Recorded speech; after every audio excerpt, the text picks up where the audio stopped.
Talk therapy. Sister, let's talk. Get ready for real, raw, and relevant information. We don't hold back. Topics from ministry, life, marriage, and everything in between. So, buckle up, hold on tight. Here are your hostesses, Tara and Melody. Talk therapy. Sister, let's talk.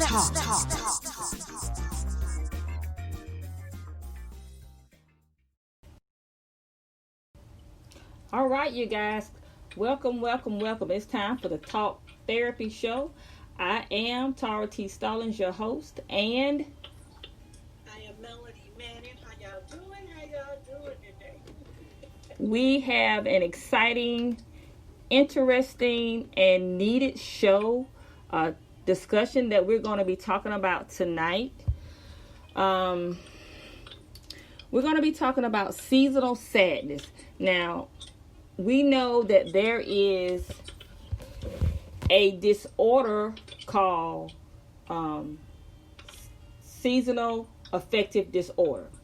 That is a disorder, a mental health disorder that happens seasonally with various people, and we're going to talk about that. But we're going to mainly give an introduction on what seasonal sadness is, not just the disorder, but what seasonal sadness is, how it looks, how it affects people, and what families, individuals, friends, loved ones should be looking out for, especially during this season, coupled with the pandemic, depression, because seasonal sadness is just depression, coupled with the pandemic depressions. As I did read articles and did a little bit of my research, they are predicting that this season, this coming winter season, is going to be an influx of people that's already suffering with seasonal disorder, a seasonal affective disorder, seasonal sadness, coupled with the pandemic depression. So let's talk about it, Melody. Yes, let's talk about it. We were discussing this morning, and one of the main reasons we want to talk about this is because 2020, let's be real, has been a hard year for a lot of people. You've got those that have lost loved ones due to COVID. We've got a rise of unemployment. People's, income is fluctuating. They may see some differences. So we kind of wanted to hit on that. And the main reason we want to hit on that is because November is starting the holiday season. And, if you've lost a loved one or you've had some financial changes or whatnot, this could actually be a hard time for you, or a very different time for you.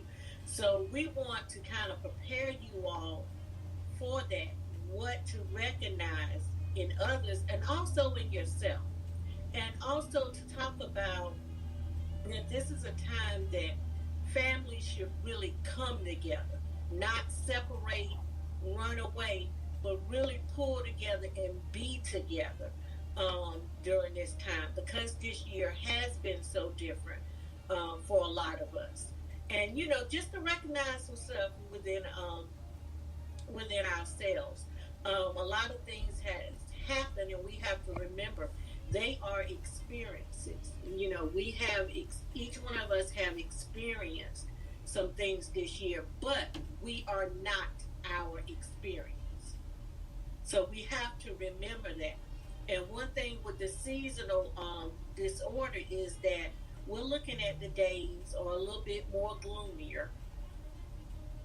And the temperatures are changing. And a lot of people are actually affected by that. Mm-hmm. With the cooler months, your summer months is hot, you're out, you're moving about, you're having a good time, you're social. socializing more. So when it comes your fall months, and the days are getting shorter, the days are a little darker because they're a little more cloudier looking, a little more gloomier. The weather's changed, so you're more in the house. But we also have to remember, our summers this year was not quite like summers past. No. So, everything's taking a toll on us individually. And like I said, we have experienced a lot, but we are not our experience. So we have to remember that for ourselves, and we also have to remember that for our loved ones, and realize that this is a time that we should really be checking in with each other more than you usually do. Yes. Pick up the phone, call them, send them a text message. It's not like we can, just drop by people's houses or whatnot, but reach out, see where they're at. Don't give people too much time alone. Yes. Without any contact. That's one of the biggest things. We need to really keep everybody in contact with each other, especially with the COVID and us being somewhat, well, I can't even say a lockdown because we've gotten very laxed on it. Even though the numbers are actually going up, we're going out more, and the numbers are actually going up, and we haven't really hit our cold months as of yet. So we just need to be mindful and check in on each other more during this time. Yes, and along with seasonal sadness, seasonal affective disorder, during this time of the year, we have a lot of deaths. Usually at the end of the year, the beginning of the year, you have a lot of people. There's an influx in deaths. And with that, also there's an influx in suicide. People attempting suicide. So we want to be mindful and careful and aware of what's going on during this time. I just want to, before we get too deep into our conversation, I want to talk about it as it relates to seasonal affective disorder, what to look for. Because sometimes, especially in the African American community, we will go to the doctor for an ache or a pain, but we will not go see a doctor for our emotional health. There's a stigma on going to get help for your emotions. We'll take high blood pressure medicine, we'll take cancer medicine, but we will not take medicine. Go see a doctor and get the needed information, treatment that we need for our emotional health. So one of the symptoms for seasonal affective disorder, which is cohesive with just sadness, is fatigue, depression, feelings of hopelessness, and social withdrawal. Now also with that, you can have a lot of sleeplessness. You have excessive sleep, insomnia. You don't get a lot of sleep. You have a loss of interest, mood swings, anxiety. You have appetite changes. Some people gain weight during this season. Some people lose weight during this season. You're more irritable. You're more isolated. And you have a lack of concentration. So with that, I want you guys that are listening, your loved ones, if you notice that with those people that are close to you, if they're changing their sleeping habits, if they're changing their mood swings, if they seem like they have a loss of interest, especially during the winter months, they don't want to be bothered with anybody. They just want to stay in the bed. Pay attention, like Melody said. Don't go too many days without checking in on them. Encourage them to go get some needed help, because just because it's seasonal sadness, it doesn't mean that you have to be overcome by it. you can overcome it. You don't have to every year go through this season. And it's not just winter months, because you have, it's more prevalent in the winter months, but you have people during the springtime, during different holidays, that go through, bouts of sadness because of loss, of things that happen during that time, behavior changes. Your body responds to those traumas and that era, that environment and that era, that whatever happened to you, it responds to it. So we just want you to be a little mindful. Melody said, we're in more because the days are short. You don't have to be in, though. Get up and move around. So you have to do things. I say this often. If you want change, you have to change. So often we talk about it, but we never change. We stay in that same mode, but we don't change. You don't have to be overcome by things that affect you in a negative way. So let's just get into this seasonal sadness, especially with our culture. Every culture is affected by it, but especially our culture as African Americans. We have been taught that if you just stay busy, if you do something, you go to work, you don't have to worry about depression. You make money, you don't have to worry about depression. And that's just a lie. It's just a lie. If you stay busy, you're making money, you got money in your bank, you have people that they don't have to worry about their finances, their bills are paid off, they're not in debt, but they still suffer with depression.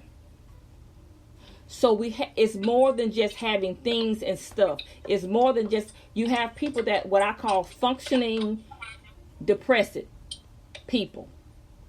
Just like we have functioning alcoholics, you have people that can get up and they can go to their job and do it well. But when they come home, they fall right into that depressed mode. So let's talk about that, Melody. Let's talk about what it looks like, what a season of sadness looks like, so our listeners can really get a good understanding on what it looks like. Because, they can look at us, and I'm going to use myself for an example. I didn't know that I was depressed until I came out of my depression. I didn't realize that I was depressed. I just used the excuse I was always tired. I didn't want to get off the sofa. I didn't want to go anywhere. But I was depressed. I didn't realize it until, like I said, and it became such a normal for me. It was easily excusable. My behaviors were easily excusable because it had become a norm, until something changed in my life and I got my energy back. I got my motivation back.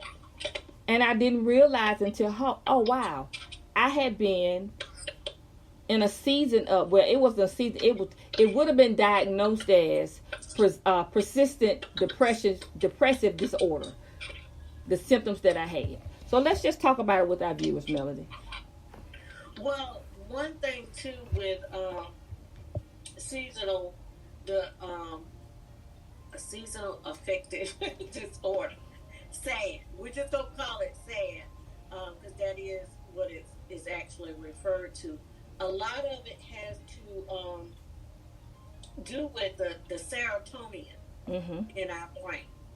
So it's not, let me say, how can I, not being so technical, it's a little bit different than regular depression.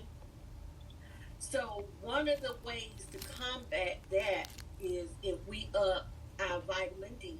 That's one way to help with the sad. And the reason I say it is a little bit different than regular depression is because most of the time regular depression can be brought on by stress. It can be brought on by the traumas we've dealt with. And a lot of it is the conversations that we have with ourselves. Oh yeah. Those thoughts that are in our mind, and the self-talk that we will have. Now, don't get it confused when I say self-talk. I'm not talking about you actually talking physically to yourself. It's those thoughts that we have with ourselves, but they mimic each other in their actions. So if you find a person that is usually, always going, not turning down invitations to things, that they're in constant contact with you, and then they start making drastic changes, then you may want to be a little bit concerned. One, they may need to go see their primary doctor to make sure that there's not anything else going on with them that you need to be concerned about. And if that's not the issue, then maybe you need to start looking at, okay, is something else going on here? So, and with that, when I say the serotonin, and all we want to do is sleep. We don't want to get up. We don't want to move around.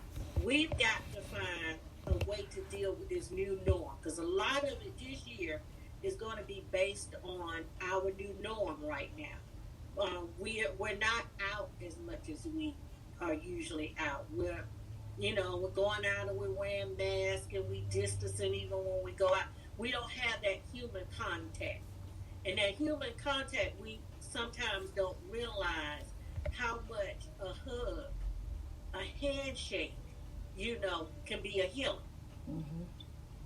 So when you're finding those people that are in the bed and not wanting to socialize, not texting you like they used to, or not picking up the phone, answering or whatnot, we've got to keep them engaged some type of way. And if you're in the home and you're a family that's in the home, come up with activities that you all can do together within the home that get them up, get them moving around, give them something else to focus their mind on.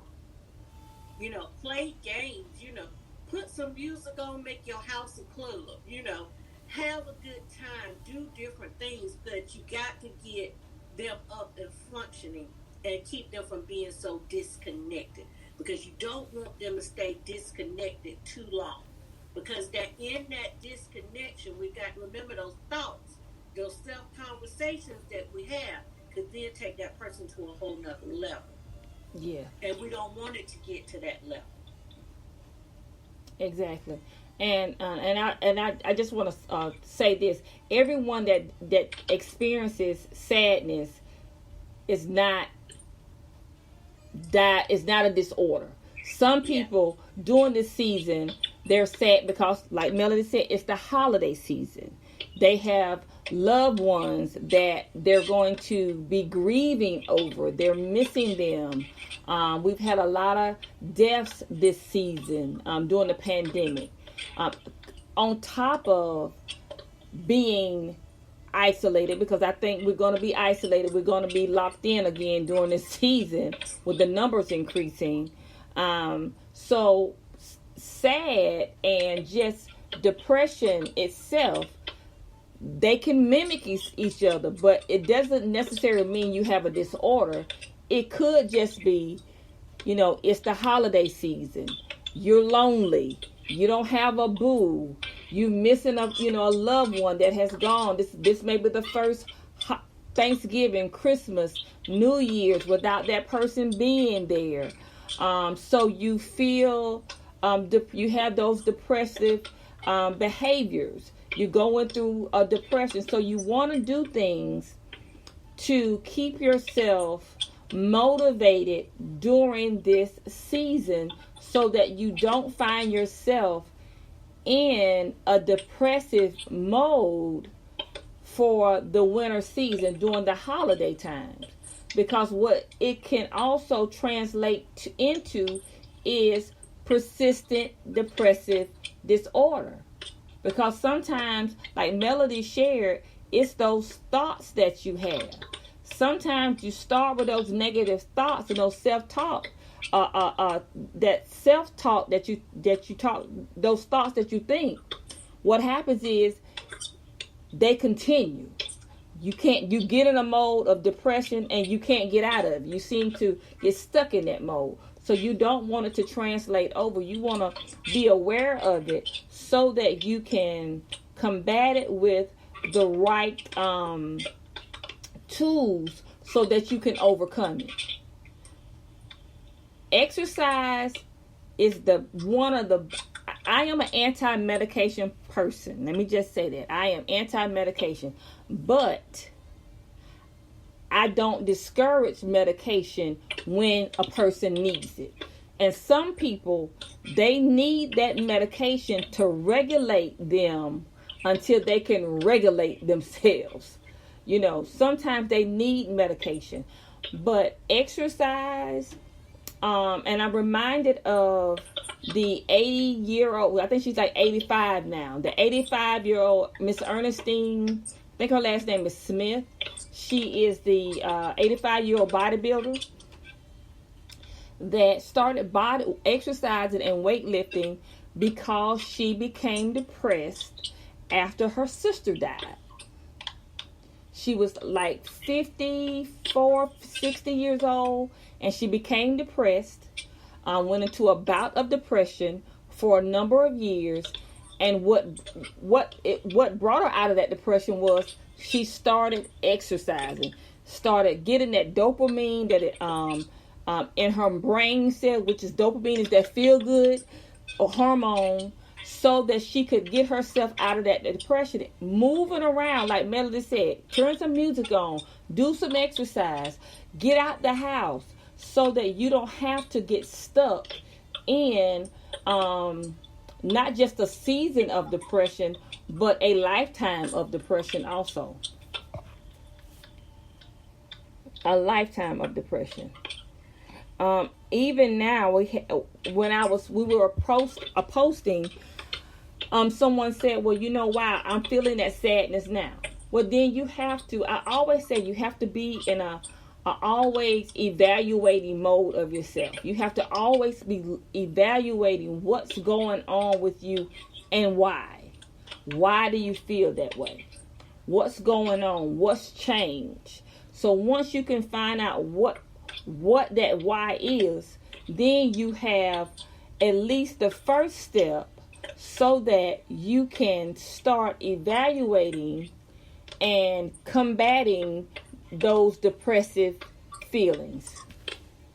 And that's good. When you say combating those depressive feelings, one of the things we have to realize is we have to make a plan as to how we're going to combat this. So if we're feeling it coming on, the best thing is let me go ahead and devise a plan that I'm going to be able to combat this.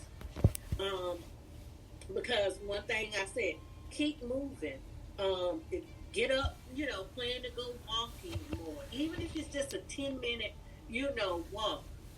What I used to like to do sometimes is at night, I would get in my car, turn my music on, and I would just ride and listen to the music.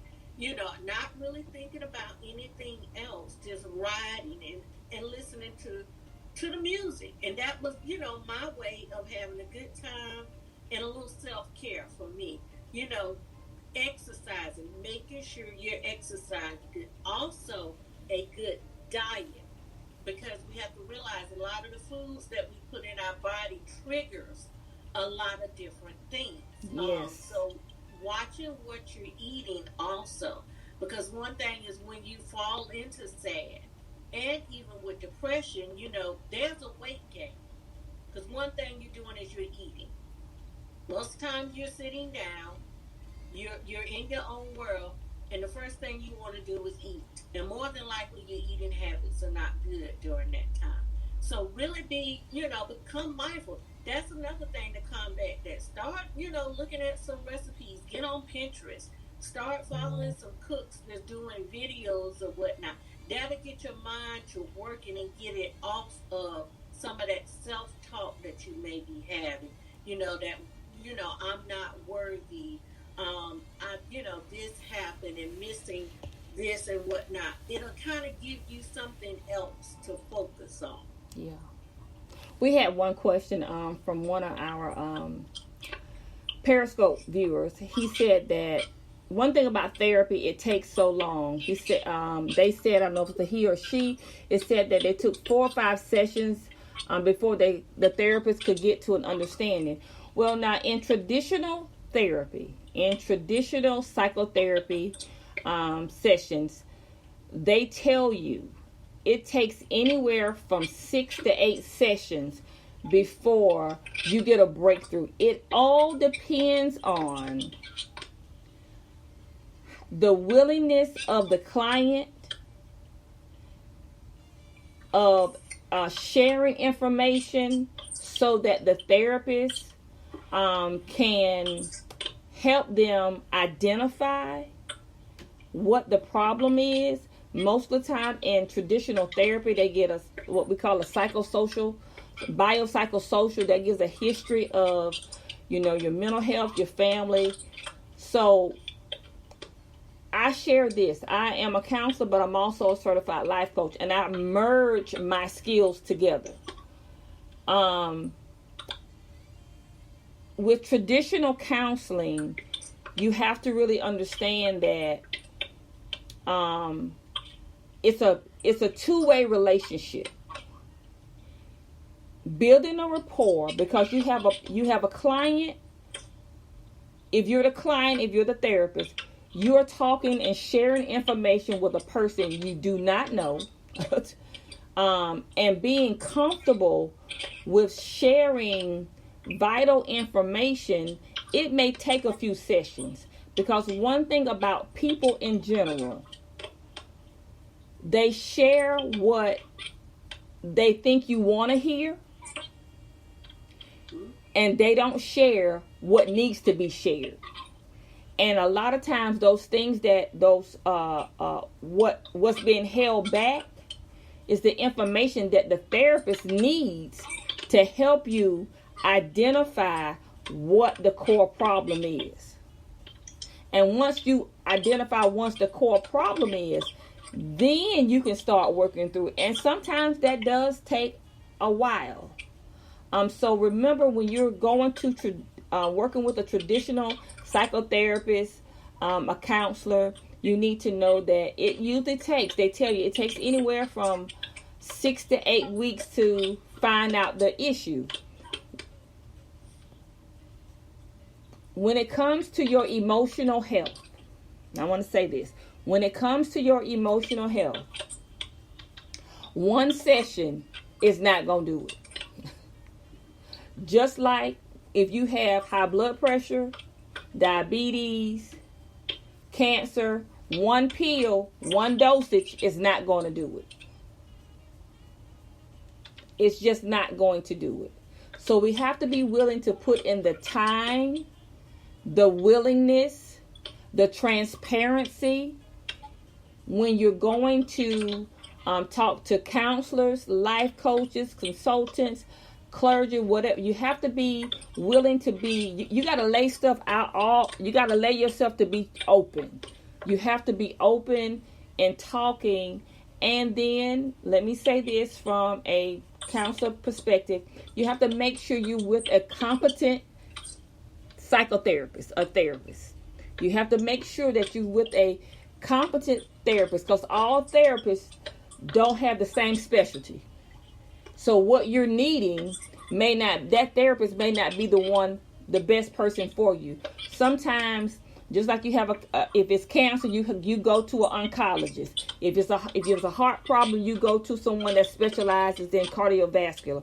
So sometimes you have to find a therapist or a life coach that specializes in the need that you have.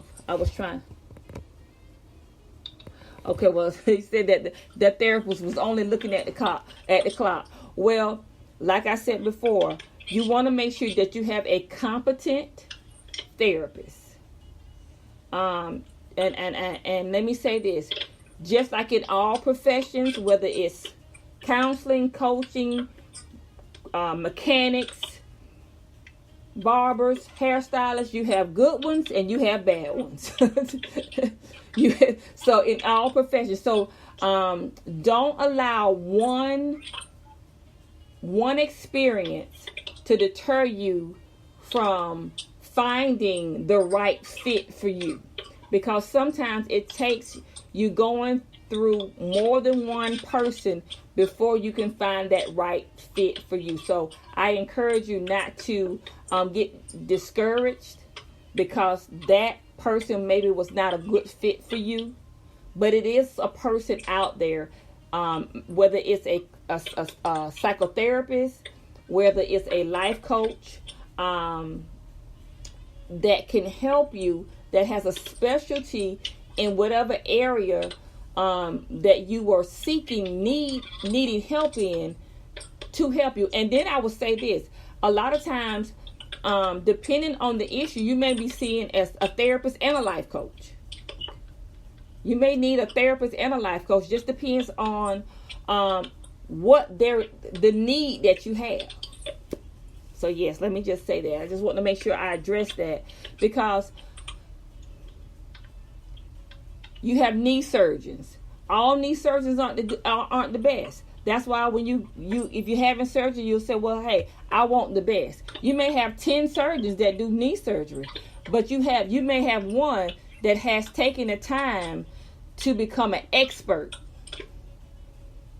in that type of surgery, at the cutting edge type of surgery, that's really good and it's going to take the time to be good at their profession. The other ones may be okay, but they may not be as well trained as this particular person. So you want to make sure you do your research. Do your research all the time. Just don't make an appointment. Do your research, because you can get discouraged and you won't go back. But there are some great psychotherapists. There are some great counselors. There are some great life coaches that are experts in their field and that can be a good fit for you if you're seeking help.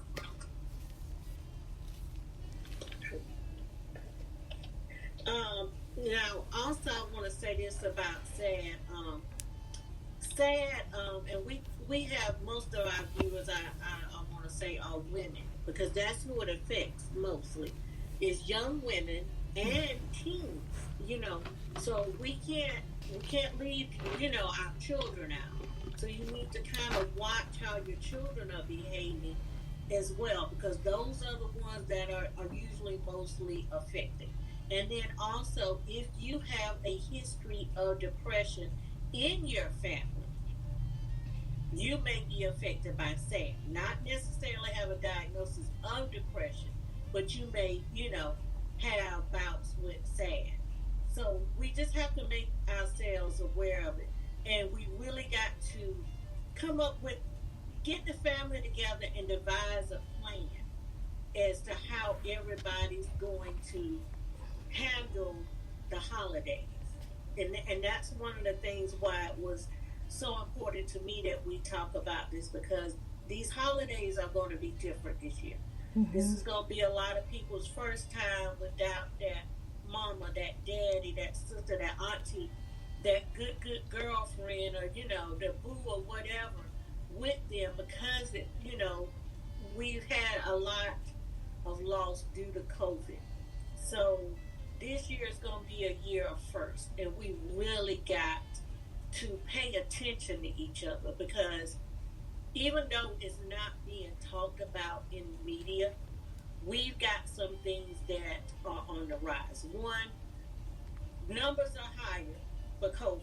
We're a little lax. Mm-hmm. Domestic violence is on the rise. Suicide is also on the rise. And that's why we want to, because SAD, you don't want a person to get so deep in it that they're having no suicidal thoughts. So those are some of the main reasons I wanted to talk about. Just pay more attention to your friends, to your loved ones, to your children.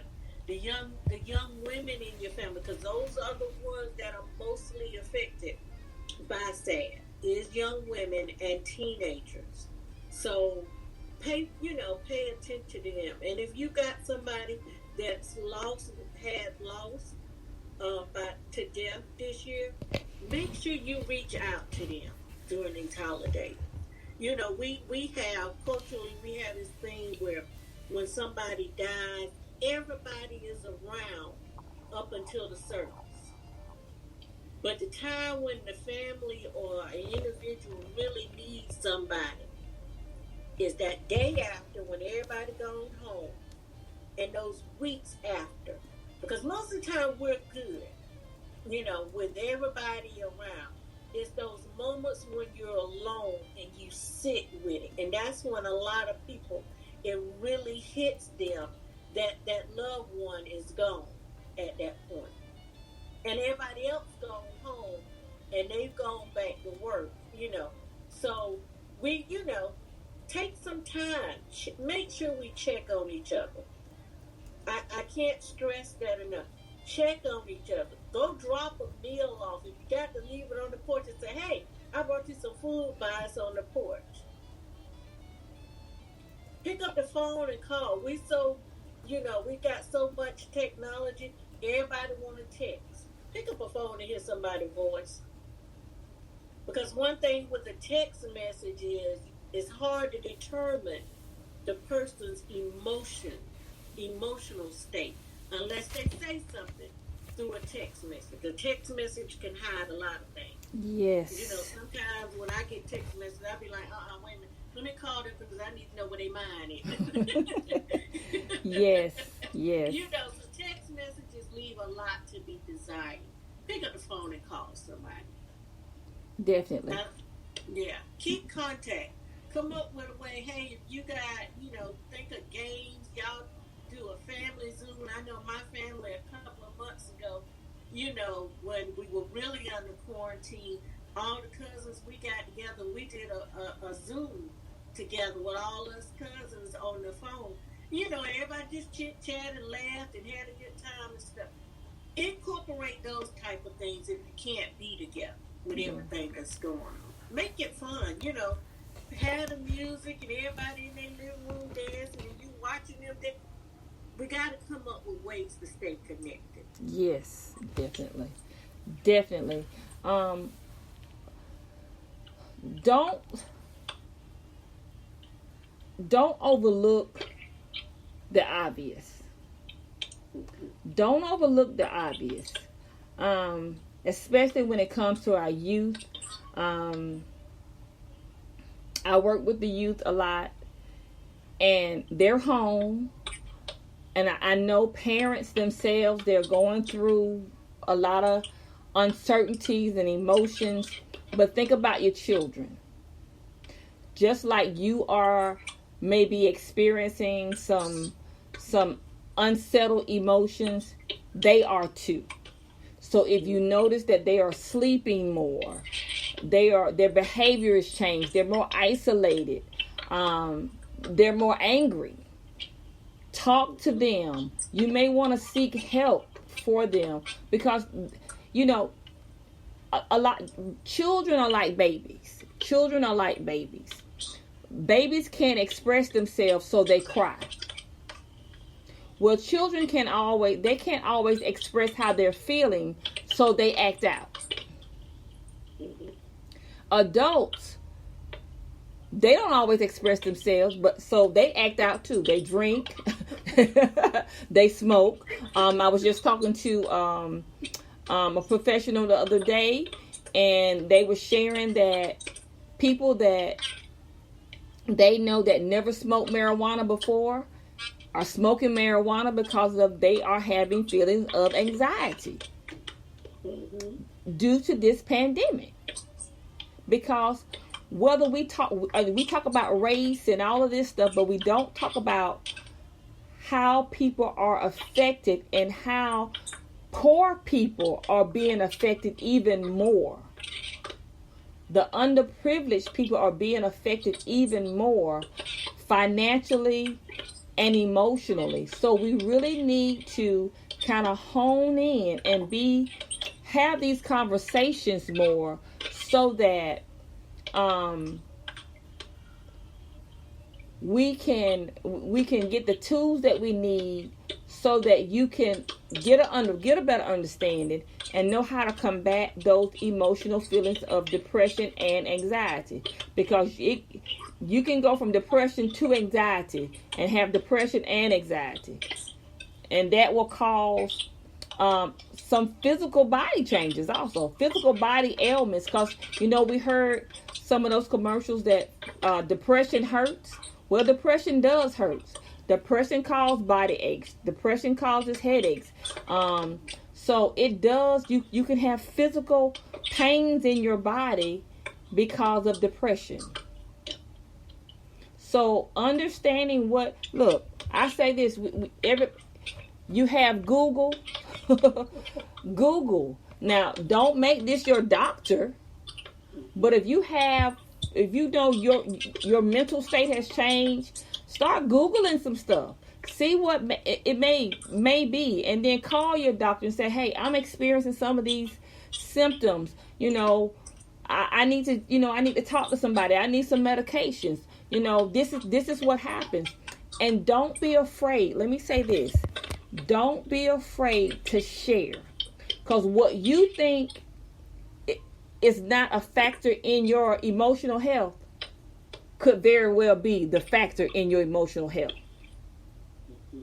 You lost your job. That's a factor in your emotional health. You losing a loved one.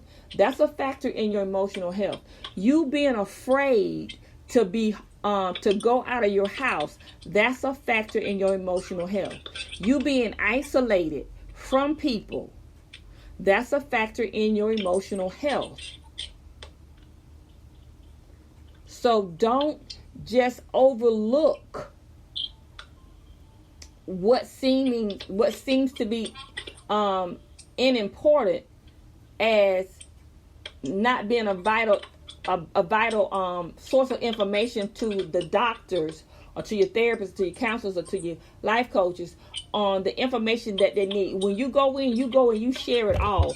I don't care if your big toe start hurting and it wasn't hurting before. You tell it because that, just that big toe starting to hurt can be some vital information on what that doctor needs to help you identifying what's going on with you emotionally.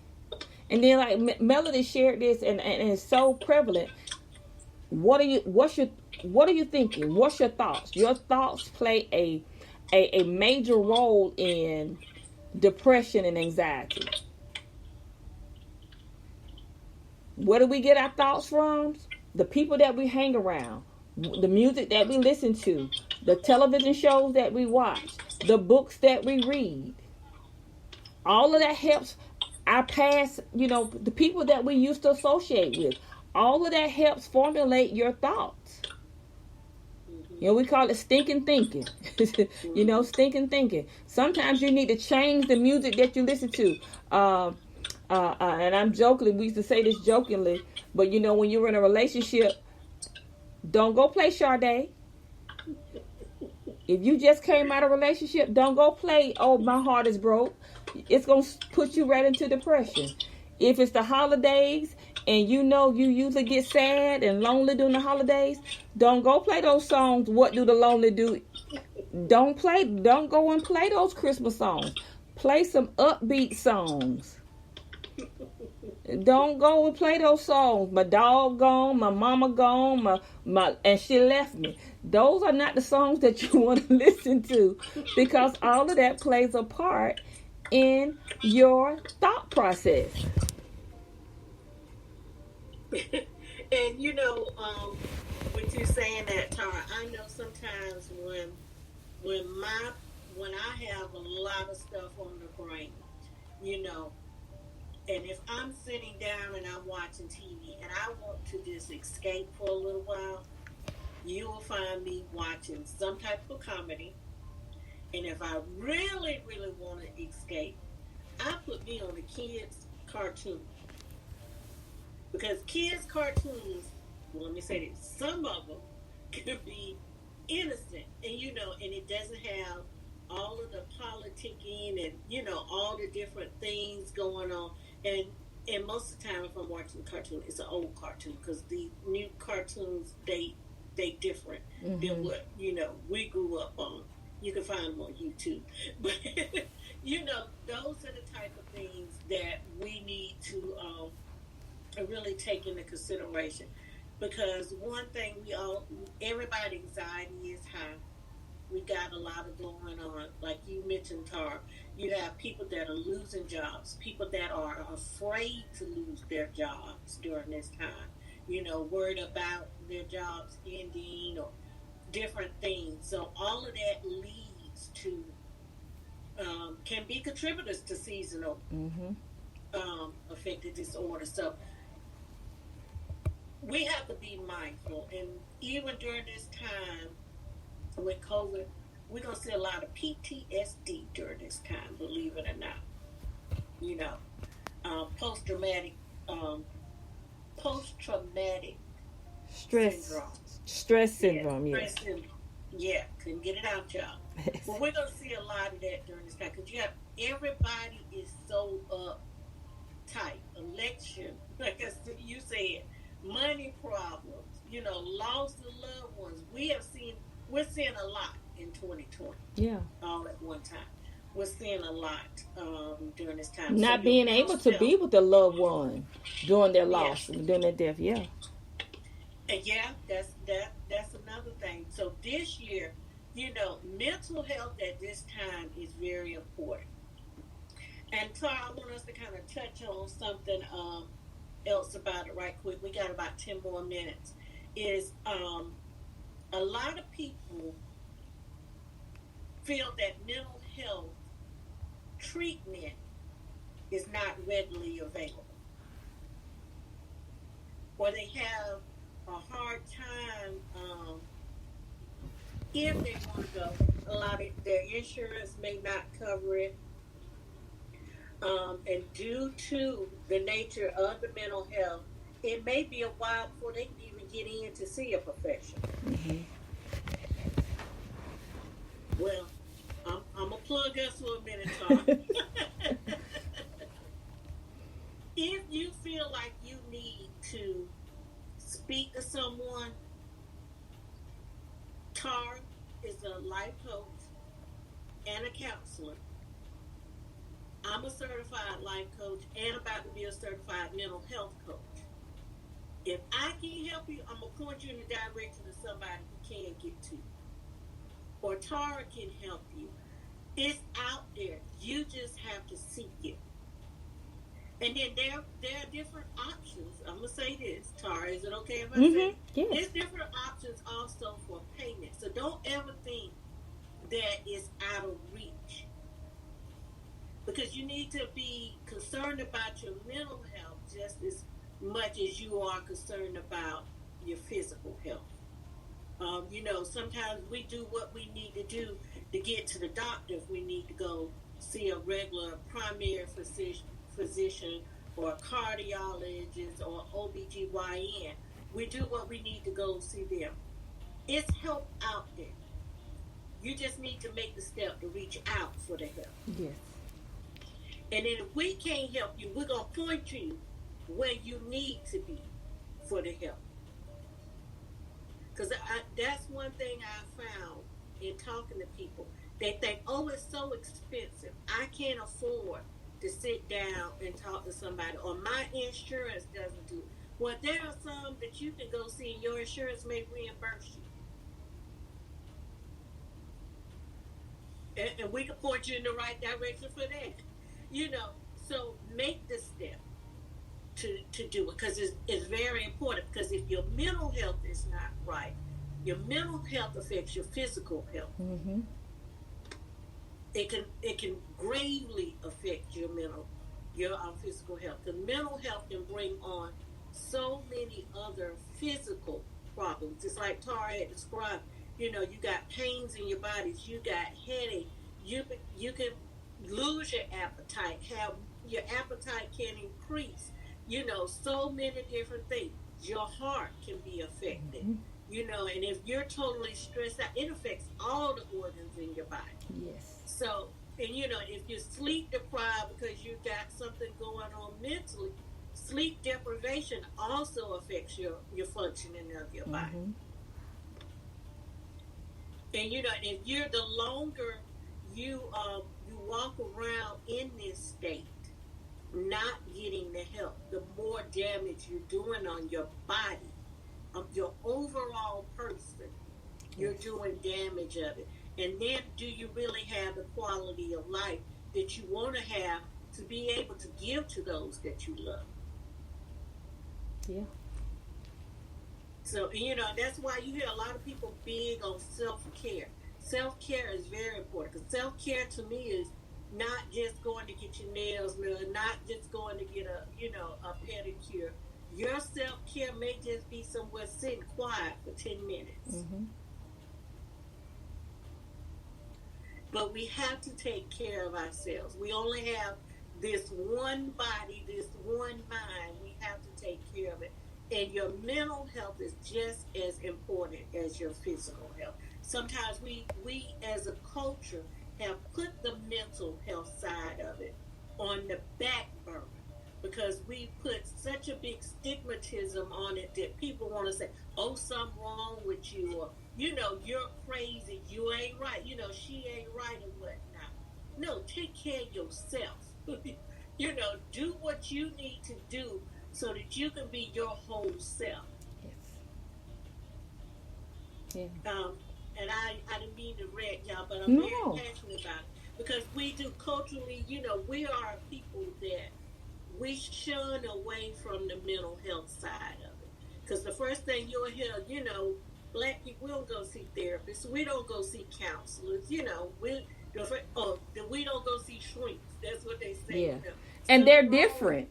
And I want to say that it's a difference in a psychiatrist, a psychotherapist, a psychologist, and a counselor. All of those, they're different. And can I add this on?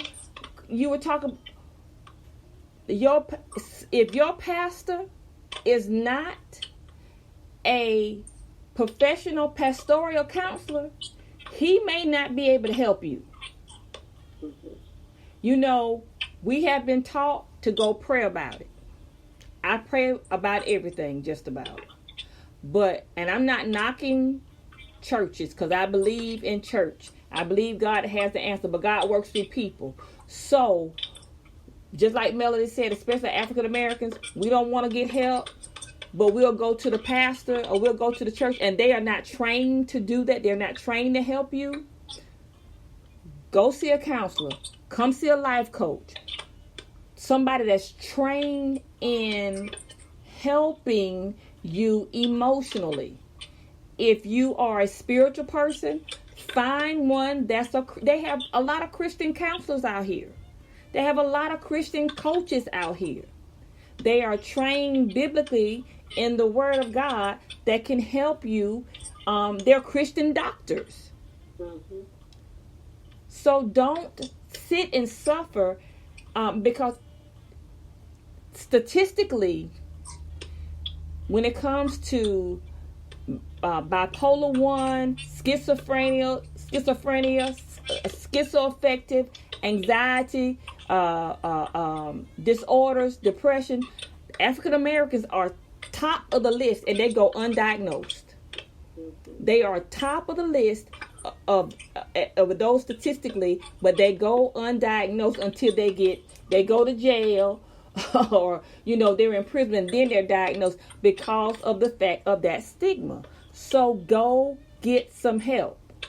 It doesn't mean that there's something wrong with you. It means that there's something right with you, because you recognize that you have some emotional issues, and you're smart enough to go get some help about it. It's not, you're talking to somebody anyway. You're talking to your homeboy. You're talking to your homegirl that can't help you. So go talk to someone that can actually help you. You talking to someone that's telling you, yeah, that's pushing you on, but they're not helping you work through your issues. So go talk to someone that's trained, that's educated, that can actually help you work through your emotions. And that's important. Yeah. That is really important. We've got to take that, change our thought patterns on mental health as a culture. We've got to with that, because we can take it a little further. A lot of your disorders or whatnot are hereditary, and we're just passing it to generation and generation and generation, and not recognizing what's going on from generation to generation, till something happens. Mm-hmm. Be it, like she said, they end up in prison, and then you're like, oh, well, he was always, and then he had an uncle that was, but you never discussed it, because everybody wanted to keep their secrets, and I don't understand why the African American, why we're like that. Everything is a secret, because we even do it not just on the mental health side, we do it on the physical medical side also. You got to ask questions. Well, did grandma really have cancer, or what did granddaddy really have? Because they keep it they keep it a secret. Mm-hmm. You sit there and you like, okay, and the doctor telling you, well, this is hereditary, and you trying to figure out, well, who had it? Where did where could it have started from? Mm-hmm. We don't talk about things like that, and we've got to get a lot better overall where we can have those discussions or whatnot, and not be so secretive. Now, you don't have to go tell the whole world what's going on, but those in your immediate family need to know, what's going on. Mm-hmm. Because if you're sick, it's not like a curse or something, that we got to keep it a secret or whatnot. We need to have those discussions. Yeah, we need to. We'll talk about that next week, because I want to get into, my time is just about up. But you said something, Melody, and I think we really need to get into it, especially with the African American culture. When something's wrong, you get sick, you get a disease, you get diagnosed, you have a disorder. The first thing we are told is what? You must not be living right. Especially if you come from a religious type background. Or God is punishing you. God doesn't like ugly. He don't like pretty either. He don't like pretty either. It's some pretty stuff that's ugly and evil. So we have to really get, when things go wrong in our body, or we have a upheaval or some imbalance, the first thing subconsciously, I'm being punished. You don't serve a God, Jehovah God, the Most High God, the real Most High God. He is not sitting up there with a hammer trying to punish you.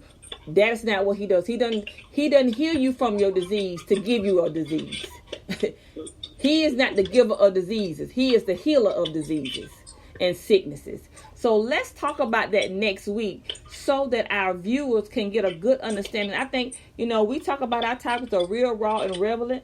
And I think this is going to tie right in, because you have so many people, especially in the African American community, that shy away from emotional doctors, get emotional help and healing, because the first thing they think of, or somebody told them, girl, you must not be living right. You better get your life together. That's crazy. And it's not biblical. It's crazy, and it's just not biblical. You're not going to find that in the Bible. That's something that some erroneous teaching that has been taught throughout generations, and we need to talk about it, especially as it relates to our mental health and this season of sadness. So, Mel, if you don't have anything else to say, we're going to close out, and make sure you like and share and like. Make sure follow Melody on her social media at Inspired by Melody on Instagram and Facebook, Inspired by Melody. Make sure you follow me at Let's Talk Tara. And until next Tuesday, you guys have a wonderful week and be safe.